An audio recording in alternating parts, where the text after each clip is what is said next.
The sledgehammer came down with a sickening crash, shattering the delicate electronics of my wheelchair.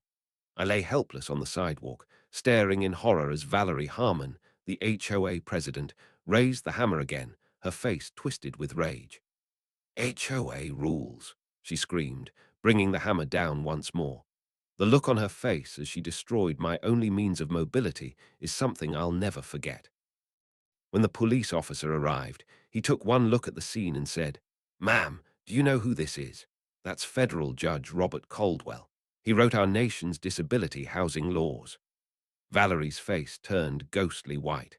How had her hatred of neighborhood eyesores led her to commit a federal hate crime against the worst possible victim? For 15 years, I served as Judge Robert Caldwell on the federal Ninth Circuit Court of Appeals. My early appointment was thanks to my specialized work in disability law. My landmark rulings on housing discrimination and disability rights established legal precedents that protect millions of Americans today.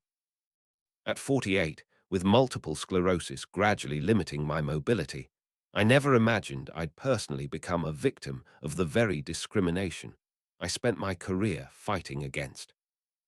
After my wife, Martha, passed away unexpectedly from a stroke last year, our sprawling family home felt unbearably empty. Combined with my progressing MS, I made the practical decision to downsize.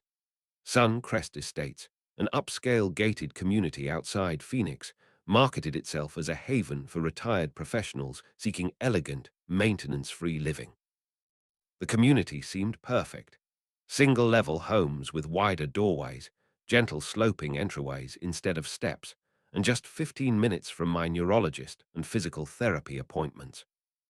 My custom-built titanium wheelchair, specially designed for my frame and deteriorating muscle condition, cost over $30,000. It gave me the independence to continue living with dignity. The ergonomic design prevented pressure sores, which could be life-threatening for someone with limited mobility, while the advanced control system compensated for my decreasing hand strength. Before purchasing my $685,000 Spanish-style villa in Suncrest, I meticulously reviewed the HOA covenant. Drawing on decades of judicial experience with property disputes, I confirmed that federal housing law would protect my reasonable accommodations. My realtor, Diane High, even arranged a meeting with an HOA representative who assured me that minor modifications for medical needs were routinely approved. What I didn't realize was that Valerie Harmon, the HOA president, considered any visible sign of disability incompatible with her vision of the perfect neighborhood, and she was willing to go to extraordinary, eventually criminal, lengths to maintain that vision. The first warning sign appeared before the moving company had even finished unloading my belongings. A crisp white envelope bearing the Suncrest Estates logo was taped to my front door. It was a violation notice, citing the professional-grade accessibility ramp I'd installed at my front entrance as an unauthorized exterior modification. The next morning, Valerie Harmon herself paid me a visit. She was a meticulously groomed woman in her mid-30s, with sleek dark hair, a tailored navy blue business suit, and a practiced smile that never reached her eyes. "Judge Caldwell," she said with synthetic warmth, clipboard clutched to her chest like armor. "Welcome to Suncrest. I wanted to personally address this situation with your entryway. At Suncrest, we maintain our property values through aesthetic consistency. Your apparatus, unfortunately, disrupts our community standards." When I explained that the Americans with Disabilities Act and Fair Housing Act protected reasonable accommodations for medical necessities, her expression hardened. "With all due respect to your former position," she said, emphasizing former with unmistakable dismissiveness, "the ADA doesn't supersede our covenant, which you signed. Our residents choose Suncrest precisely because we don't look like a medical facility." That statement, equating accessibility with institutional aesthetics, revealed her perspective on disabled residents. Rather than engaging in a legal debate, I requested a formal accommodation hearing as outlined in Section 8.3 of their own bylaws. "Of course," she replied with a dismissive wave of her manicured hand.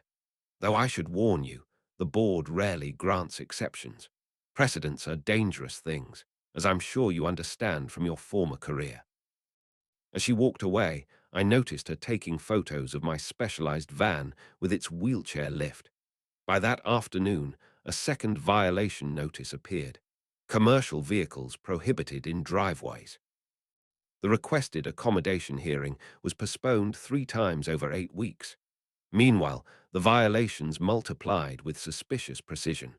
My garden beds were cited for unapproved landscaping modifications, resulting in a 75 daily fine. The bird feeder that provided simple joy during my morning coffee was labeled a wildlife attraction nuisance, costing me 50 daily.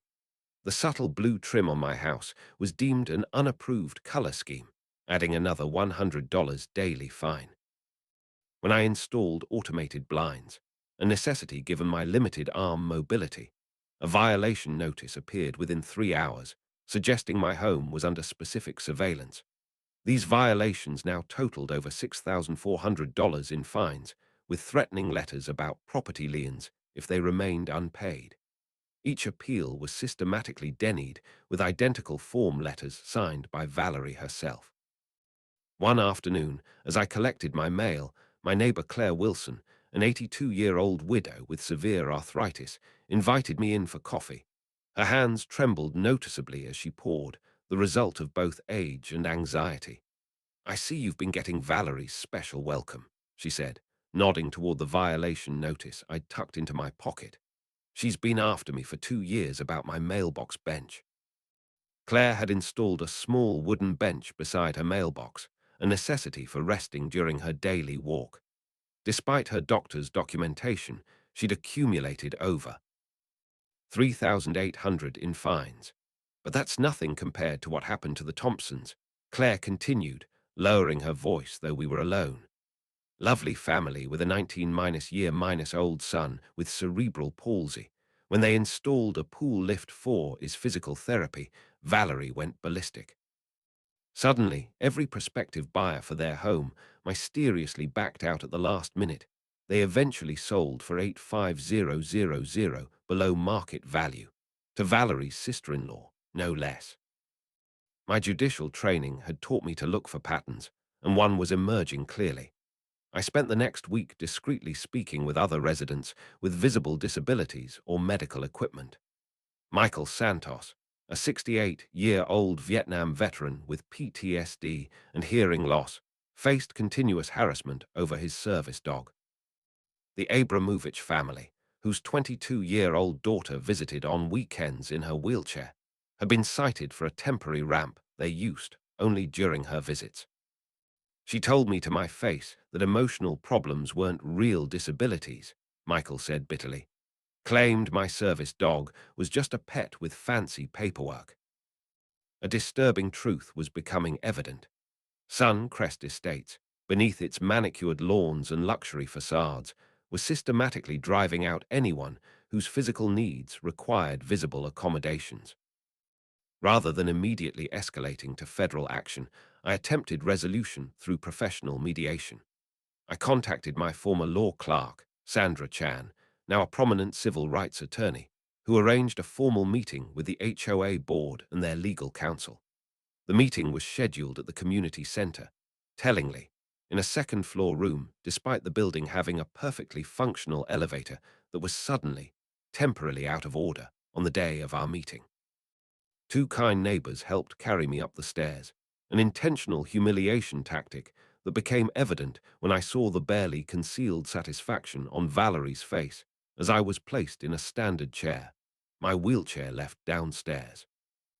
"We appreciate you coming to us with your concerns before taking more adversarial measures," Valerie began, seated at the head of the conference table, surrounded by 4 other board members who seemed uncomfortable with the situation. Sandra presented a comprehensive legal brief outlining the specific Fair Housing Act violations and reasonable accommodation requirements. We offered a collaborative approach to update their policies rather than pursuing immediate legal action. "These minor modifications don't impact property values," I explained calmly. "In fact, communities with universal design principles often see increased valuations as they appeal to the growing senior market looking to age in place. The HOA's attorney, a young man named Preston who kept glancing nervously at Valerie, began suggesting compromise solutions. Perhaps if the ramp were painted to match the house exterior and the garden beds were reduced in height by 6 inches. Valerie cut him off abruptly. We have senior legal counsel on retainer who disagrees entirely with your interpretation, she declared, though no such expert was present. Suncrest has successfully defended its standards for 15 years. When Sandra mentioned my judicial background in disability law as relevant expertise, Valerie's response was chilling. Former occupations are irrelevant here, Mr. Caldwell. Everyone follows the same rules, or they should find more accommodating communities. Her deliberate use of Mr. rather than Judge and the emphasis on accommodating made her discriminatory intent unmistakable. As we left, I heard her mutter to another board member, "If we make one exception, before you know it, we'll look like a nursing home." This wasn't about property values or aesthetics. It was about creating a community where disabilities remained invisible, where the realities of agging were carefully concealed behind a facade of perpetual vitality. Recognizing we were dealing with systemic discrimination requiring substantial evidence, I began methodically building a case. I installed legal security cameras around my property, recorded all interactions, kept detailed records of every notice, and documented the selective enforcement of rules.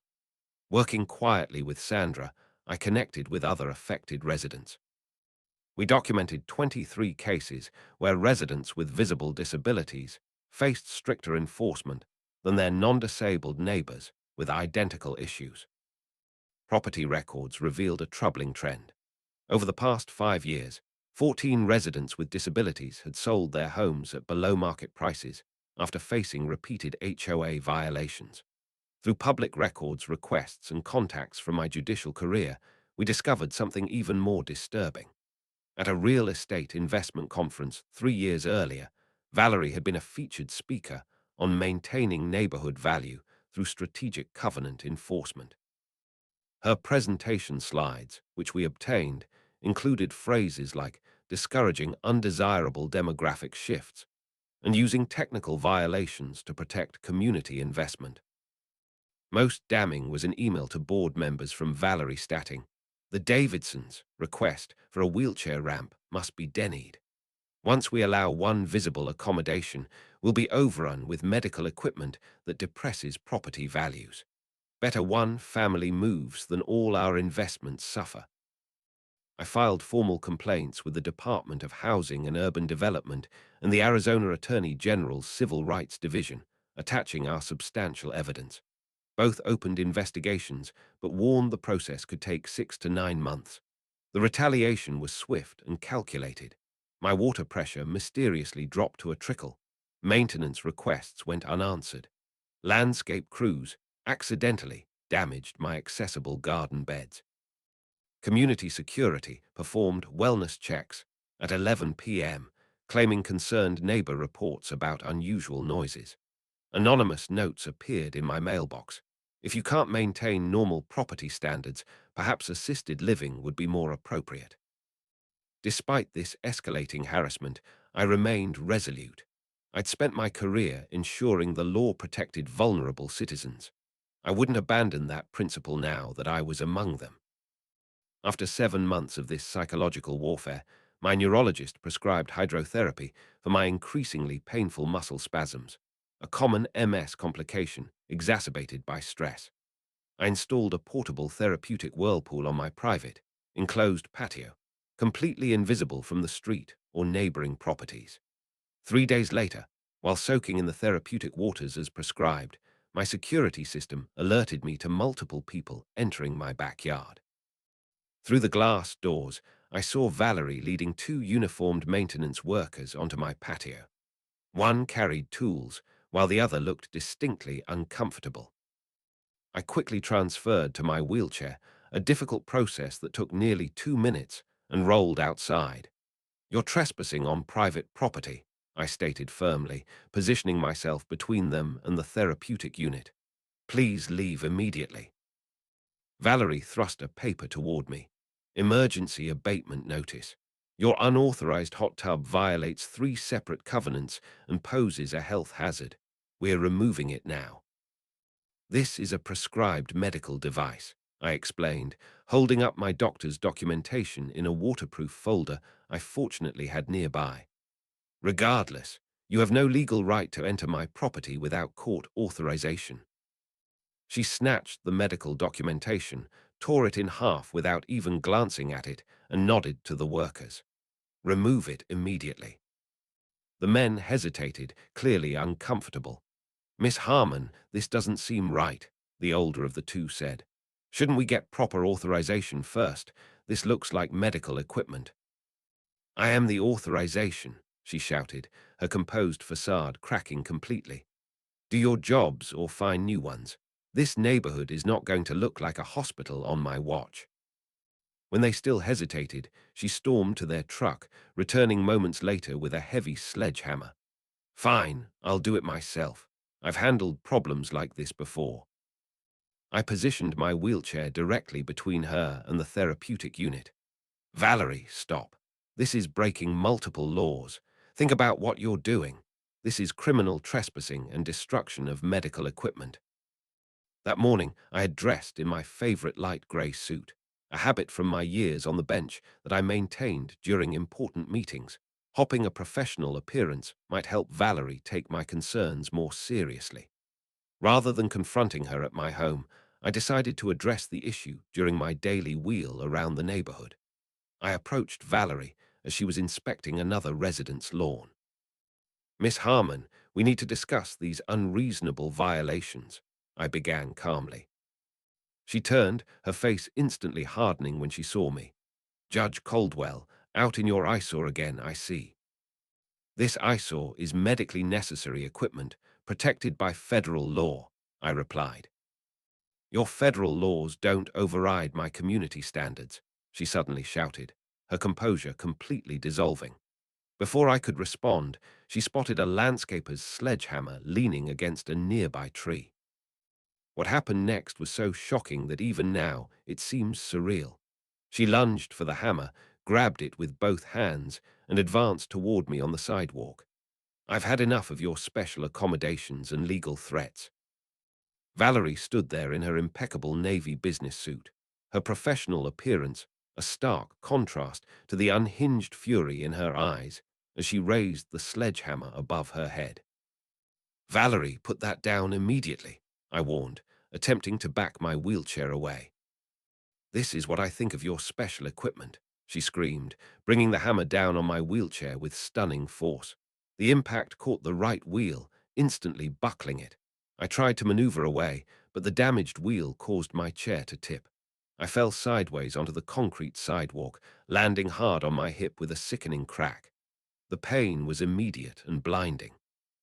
But Valerie wasn't finished. With my wheelchair now half collapsed and me sprawled helplessly on the ground, she raised the sledgehammer again, her face contorted with rage. HOA rules, she screamed, bringing the hammer down on the control panel, shattering it completely. Sparks flew as the electronics that gave me independence were destroyed. Please stop, I gasped, truly terrified as I looked up at her from the ground. It's custom medical equipment worth over $30,000. My plea only seemed to fuel her frenzy. She struck again and again, methodically destroying each component, the frame, the specialized cushions, the remaining wheel. With each blow, she screamed phrases that would later become damning evidence. No eyesores in my neighborhood. These people and their special equipment. This is what happens when you challenge the HOA. Several neighbors had gathered, watching in horror. One was recording the incident on his phone, capturing Valerie's unhinged destruction and my terrified expression as I lay helpless, watching my only means of mobility being demolished before my eyes. Throughout this destruction, my phone, which had fallen from my pocket during the fall, was recording everything from its position on the sidewalk. This unplanned evidence captured not just the physical destruction, but Valerie's stream of discriminatory comments. This is what happens when we let these people in. And disabilities belong in nursing homes, not in Suncrest. The maintenance workers stood frozen in horror. The older one was still on the phone with emergency services, describing the scene in disbelieving tones, while his younger colleague recorded video on his own phone, an act of moral courage that would cost him his job but provide crucial corroborating evidence. Police and paramedics arrived within minutes, responding to multiple 911 calls from horrified onlookers. As the EMTs stabilized my hip and prepared me for transport, Officer Rivera took my statement while his partner separated Valerie from what remained of my wheelchair. She just kept swinging that sledgehammer, one neighbor told the officers, showing them the video they'd recorded. Even after he fell, she seemed almost happy about it. Officer Rivera, reviewing my identification, suddenly looked up with widened eyes. "Wait, are you Judge Robert Caldwell from the Ninth Circuit Court of Appeals?" When I confirmed my identity through waves of pain, he immediately walked over to his partner, who was questioning Valerie. After a brief whisper exchange, the other officer's expression changed dramatically. He immediately pulled out handcuffs and began reading Valerie her rights. "This is absurd," she protested, attempting to regain her composure. "I was enforcing legitimate community standards, as is my right as HOA president. Who exactly does he think he is to ignore our rules?" "That man," Officer Rivera stated loudly enough for everyone to hear, "is former federal Judge Robert Caldwell, who literally wrote the controlling legal precedent on housing discrimination against disabled Americans in Westbrook v. Fairfield communities. The case law he established is taught in every police academy in this state." Valerie's face drained of color as the implications hit her. "I had no idea." "So you're admitting you would have treated him differently if you'd known he was a federal judge?" the officer interrupted. "That just makes the discriminatory intent even clearer. This isn't about who he is, it's about what you did.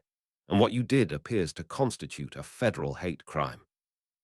As the maintenance workers provided their statements, they revealed this wasn't an isolated incident. They had been directed to remove accessibility modifications from multiple homes, but had never witnessed this level of direct violence. "She told us last month that problem residents sometimes need to be encouraged to leave," the older worker admitted. "We didn't understand what she meant until today." As I was loaded into the ambulance, my last view before the doors closed was of Valerie being placed in the police cruiser, the realization of her actions finally registering on her face. She had targeted the wrong person, not because I deserved special treatment, but because I had the knowledge, resources, and determination to expose the systematic discrimination she had weaponized against vulnerable residents. From my hospital bed, while doctors prepared me for hip replacement surgery, I made three crucial calls. First, to Sandra Chan, who immediately filed for an emergency injunction against the HOA and began preparing multiple federal civil rights claims. Second, to James Martinez, U.S. Attorney for Arizona and my former law clerk from 1998, who personally initiated a federal hate crime investigation based on disability status, one of the first such cases involving housing discrimination. Third, to Elizabeth Warren, an investigative journalist who had covered several of my disability rights rulings. Within hours, the story was breaking across national news outlets. HOA President destroys federal judge's wheelchair in violent hate crime. The security footage and audio recording of the incident, showing Valerie's clear discriminatory statements while destroying medically necessary equipment, went viral overnight. The image of her standing over my destroyed wheelchair, sledgehammer raised triumphantly, became emblematic of HOA overreach nationwide. Senior living communities across America were suddenly examining their own accommodation policies. Disability rights organizations reported a 300% increase in housing discrimination complaints. The incident had struck a nerve with millions of Americans navigating the challenges of agging in their own homes while facing institutional barriers. As I recovered from surgery, my hospital room became an unexpected hub of activity. Flowers and cards arrived from former colleagues on the federal bench. Law professors cited the Caldwell incident, in classes on fair housing law. Most touchingly, dozens of disabled Americans sent messages describing their own housing discrimination experiences, many thanking me for inadvertently bringing national attention to an issue that had been invisible for too long. My recovery was complicated by my MS, extending my hospital stay to 3 weeks. During this time, an unexpected parade of visitors revealed the far-reaching implications of Valerie's actions. Claire and Michael, my neighbors who had faced discrimination, brought a petition signed by 78 Suncrest residents condemning Valerie's actions and calling for her removal from the board. State Senator Elena Ramsey, herself a polio survivor, visited to discuss emergency legislation on HOA oversight. "What happened to you is happening to thousands of seniors across Arizona," she explained. "But without your profile, their stories go untold." Most surprisingly, Thomas Harrington, the 82-year-old developer who had originally built Suncrest Estates 15 years earlier, arrived visibly distressed. "My late wife used a wheelchair for 10 years before her passing," he revealed. "I built this community with extra-wide doorways and accessible features intentionally. What has become under this HOA is a betrayal of everything I intended." Harrington provided damning evidence. Original community plans highlighting accessibility features that had been systematically removed, and communications showing how Valerie had deliberately worked to make the community less accessible to maintain a certain community profile. As the court-appointed receiver began examining the HOA's financial records and enforcement patterns, they uncovered something even more sinister than discrimination. Valerie had been directing violation notices predominantly toward elderly and disabled residents, driving them out through harassment, then purchasing their devalued properties through a shell company called Pristine Neighborhood Investments. Once the undesirable modifications were removed, she would resell the properties at full market value, pocketing profits averaging $85,000 per home.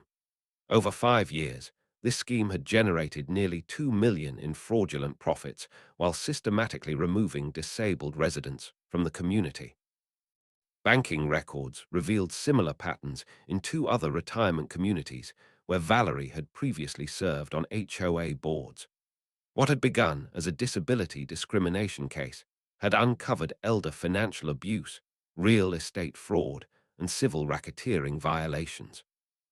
4 months after the incident, still using a temporary wheelchair, as I continued physical therapy for my healing hip, I attended a special community meeting at Suncrest Estates. Held in the properly accessible community room with a functioning elevator, the interim HOA board, led by Michael Santos, began with a formal apology to all residents who had experienced discrimination. Thomas Harrington announced a $1.2 million community renovation project to restore and enhance the accessibility features of his original design, personally funding improvements that would make Suncrest a model of inclusive living for active seniors. "This community was designed for people to age in place with dignity," he explained to enthusiastic applause. "That vision got corrupted by greed and prejudice. Today, we reclaim it." Most importantly, residents who had been forced out by discriminatory practices were contacted and offered the opportunity to return with compensation for their losses. The Thompson family, whose son's cerebral palsy had made them targets of Valerie's campaign, were the first to return, receiving their home back at the price they had been forced to sell it for, plus damages. The Caldwell incident, as it became known in legal circles, sparked statewide change. Arizona passed the Housing Equality and Accessibility Rights Act, creating strict oversight of HOA practices and establishing the strongest protections for disabled homeowners in the nation. Similar legislation was introduced in 26 other states within a year. 14 months after that terrible day, I sat in a familiar setting, a federal courtroom, but in an unfamiliar role, as the primary witness rather than the judge. My new custom wheelchair, with enhanced features for my progressing condition, positioned me directly across from Valerie Harmon, whose carefully maintained appearance had deteriorated after months in pre-trial detention. The trial was comprehensive but efficient. The evidence was overwhelming. Security footage, audio recordings, financial records, and testimony from dozens of victims created an airtight case that even the most expensive defense attorney couldn't overcome. When finally asked directly why she had targeted disabled residents, Valerie revealed the prejudice that had driven her actions. They lower property values just by being visible in the community, she said coldly. People don't want to see wheelchairs and ramps and medical equipment when they're buying their dream home. I was protecting our investments. The jury deliberated for just 2 hours before returning guilty verdicts on all counts, including federal hate crimes, wire fraud, and racketeering charges. The judge, ironically, a former clerk of mine from 20 years earlier, sentenced her to 9 years in federal prison, along with $4.2 million in restitution payments to the victims of her discrimination and fraud. The court ordered that after serving her sentence, Valerie would complete 2,000 hours of community service, specifically assisting at a rehabilitation center, helping newly disabled individuals adapt to wheelchair use and navigate housing accommodation requests. Today, 18 months after Valerie's sledgehammer destroyed my wheelchair on that suburban sidewalk, I've established the Caldwell Foundation for Housing Equity. Using the substantial settlement from my civil case, the foundation provides legal assistance to disabled homeowners facing discrimination. We've already helped over 300 families nationwide stand up to housing discrimination and HOA overreach. Suncrest Estates has become a nationally recognized model community for accessible living. Prospective HOA board members are now required to complete disability awareness training before running for positions. Property values have increased by 12% since implementing universal design principles throughout the community, proving that accessibility and profitability can go hand in hand. The incident was captured in a viral photo showing Valerie with a hammer raised above my destroyed wheelchair as I lay terrified on the sidewalk. That image has become a powerful symbol in the fight against housing discrimination nationwide. My message to anyone facing housing discrimination is simple. Document everything, know your rights, and remember that sometimes the person they're trying to bully is exactly the wrong person to target. Someone with both the knowledge and determination to change not just their own situation, but the system itself. As I reflect on the journey, I'm reminded of the countless individuals who reached out to share their stories. One letter, in particular, stands out. It came from a young mother in Ohio whose son uses a wheelchair.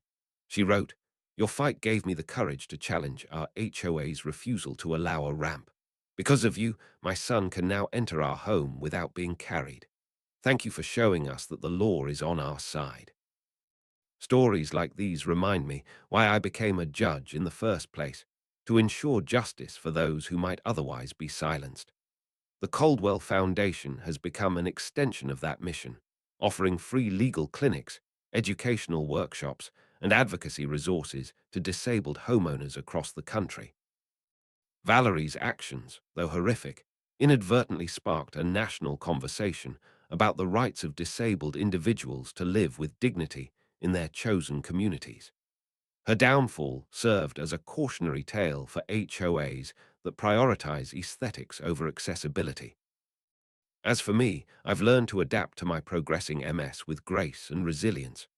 My new wheelchair, equipped with the latest technology, allows me to continue my work with the foundation and enjoy life's simple pleasures, like sitting in my accessible garden, now thriving with raised beds and solar path lights that no one dares to find me for. The scars from that day remain, both physical and emotional, but they serve as a reminder of the importance of standing up for what's right. Valerie's sledgehammer didn't just destroy a wheelchair, it shattered the illusion that discrimination could go unchallenged. In the end, the law prevailed, and justice was served. But the fight is far from over. Every day, the Caldwell Foundation receives calls from families facing similar battles.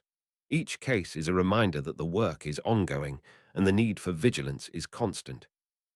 As I sit here, typing these words on an adaptive keyboard, I'm filled with a sense of purpose. The road ahead is long, But I'm not walking or rolling it alone.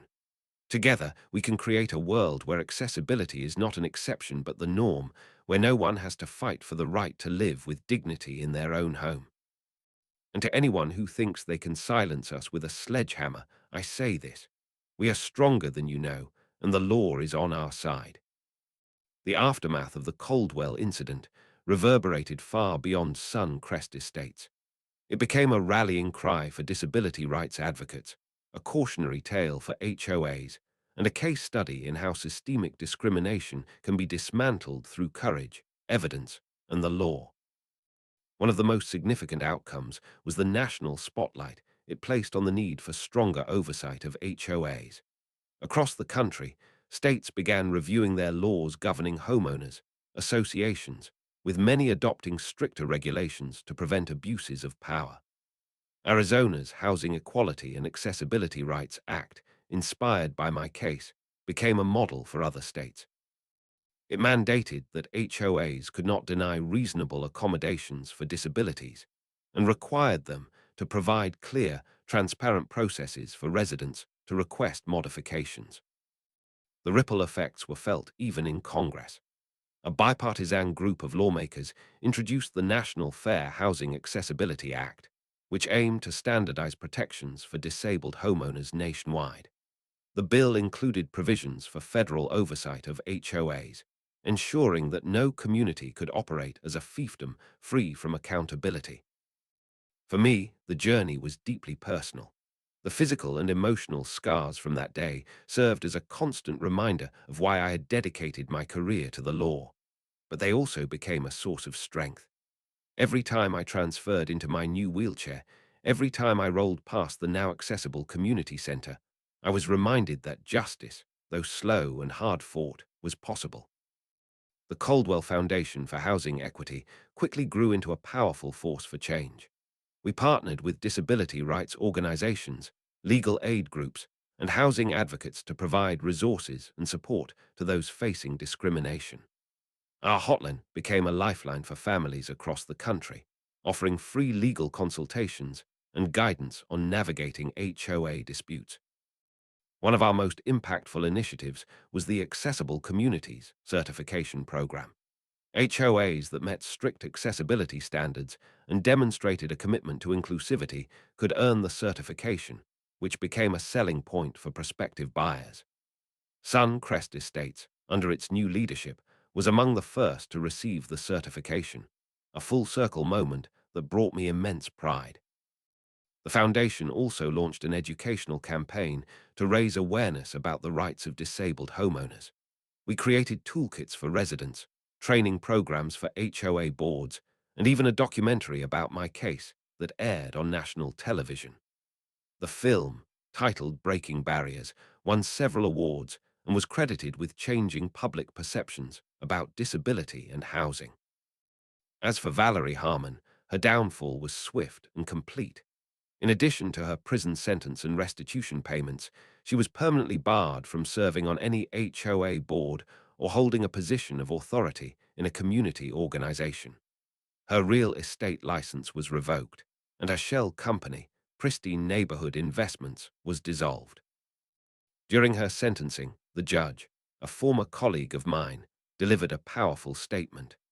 Your actions were not just a violation of the law, they were a violation of basic human decency. You sought to erase people from your community simply because their needs made you uncomfortable. But the law and society will not tolerate such prejudice.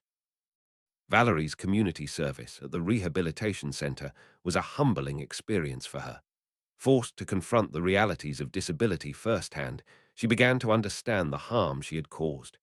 In a letter to the court, she expressed remorse for her actions and acknowledged the pain she had inflicted. While her apology did little to undo the damage, it was a small step toward accountability. For the residents of Suncrest Estates, the changes were transformative. The community became a beacon of inclusivity, attracting families who valued accessibility and diversity. Property values continued to rise, proving that fairness and profitability were not mutually exclusive. My neighbors, once silent out of fear, now spoke openly about their experiences. Claire Wilson, the 82-year-old widow who had faced years of harassment over her mailbox bench, became a vocal advocate for HOA reform. Michael Santos, the Vietnam veteran with PTSD, found solace in mentoring other disabled veterans navigating housing challenges. The Abramovich family, whose daughter's temporary ramp had sparked a battle with Valerie, returned to Suncrest with their heads held high. Their daughter, now a college student, wrote a heartfelt letter to the foundation, thanking us for giving her family the courage to fight back. As I reflect on the journey, I'm reminded of the power of collective action. The Caldwell incident was not just my story. It was the story of every disabled person who had ever been told they didn't belong. It was the story of neighbors who stood up for what was right, of maintenance workers who risked their jobs to expose the truth, and of a community that came together to rebuild itself. The fight for housing equity is far from over, but we've made significant strides. Every time a family wins a case against a discriminatory HOA, every time a community adopts inclusive policies, we move closer to a world where accessibility is not a privilege but a right. And to anyone who thinks they can silence us with a sledgehammer, I say this: we are stronger than you know, and the law is on our side. The legacy of the Caldwell incident continues to grow, touching lives far beyond what I could have imagined. What began as a personal battle against discrimination has become a movement, inspiring countless individuals to stand up for their rights and demand fairness in their communities. The Caldwell Foundation for Housing Equity has expanded its reach, launching initiatives that address not just housing discrimination, but also broader issues of accessibility and inclusion. We've partnered with architects and urban planners to promote universal design principles in new developments, ensuring that homes and public spaces are built with accessibility in mind from the start. Our advocacy has influenced policy at the highest levels, with federal agencies adopting stricter enforcement measures to hold HOAs accountable. One of our most rewarding projects has been the Accessible Futures Scholarship Program, which supports students with disabilities pursuing careers in law, architecture, and public policy. These young leaders are the next generation of advocates, equipped with the knowledge and passion to continue the fight for equity. For me, life has taken on a new rhythm. While my MS continues to progress, I've learned to adapt with grace and determination. My days are filled with the rewarding work of the foundation, the joy of spending time with my children and grandchildren, and the simple pleasures of life, like sitting in my accessible garden, now a vibrant oasis of flowers and raised beds that no one dares to find me for. The scars from that day remain, both physical and emotional, but they serve as a reminder of the importance of standing up for what's right. Valerie's sledgehammer didn't just destroy a wheelchair. It shattered the illusion that discrimination could go unchallenged. It ignited a fire that continues to burn brightly, lighting the way for others who face similar battles. As I reflect on the journey, I'm reminded of the countless individuals who reached out to share their stories. Their courage and resilience have been a source of inspiration, reminding me that the fight for justice is never fought alone.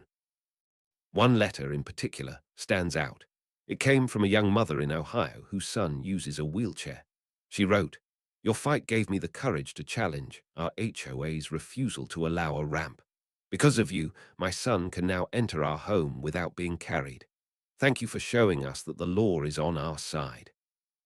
Stories like these remind me why I became a judge in the first place, to ensure justice for those who might otherwise be silenced.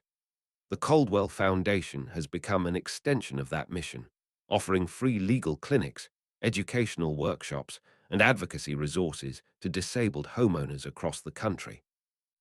Valerie's actions, though horrific, inadvertently sparked a national conversation about the rights of disabled individuals to live with dignity in their chosen communities. Her downfall served as a cautionary tale for HOAs that prioritize aesthetics over accessibility. As for me, I've learned to adapt to my progressing MS with grace and resilience. My new wheelchair, equipped with the latest technology, allows me to continue my work with the foundation and enjoy life's simple pleasures, like sitting in my accessible garden, now thriving with raised beds and solar path lights that no one dares to fine me for. The scars from that day remain, both physical and emotional, but they serve as a reminder of the importance of standing up for what's right. Valerie's sledgehammer didn't just destroy a wheelchair, it shattered the illusion that discrimination could go unchallenged. In the end, the law prevailed, and justice was served. But the fight is far from over. Every day, the Caldwell Foundation receives calls from families facing similar battles. Each case is a reminder that the work is ongoing and the need for vigilance is constant. As I sit here, typing these words on an adaptive keyboard, I'm filled with a sense of purpose. The road ahead is long, but I'm not walking or rolling it alone.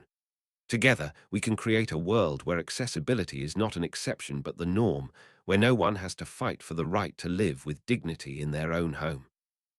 And to anyone who thinks they can silence us with a sledgehammer, I say this: we are stronger than you know, and the law is on our side.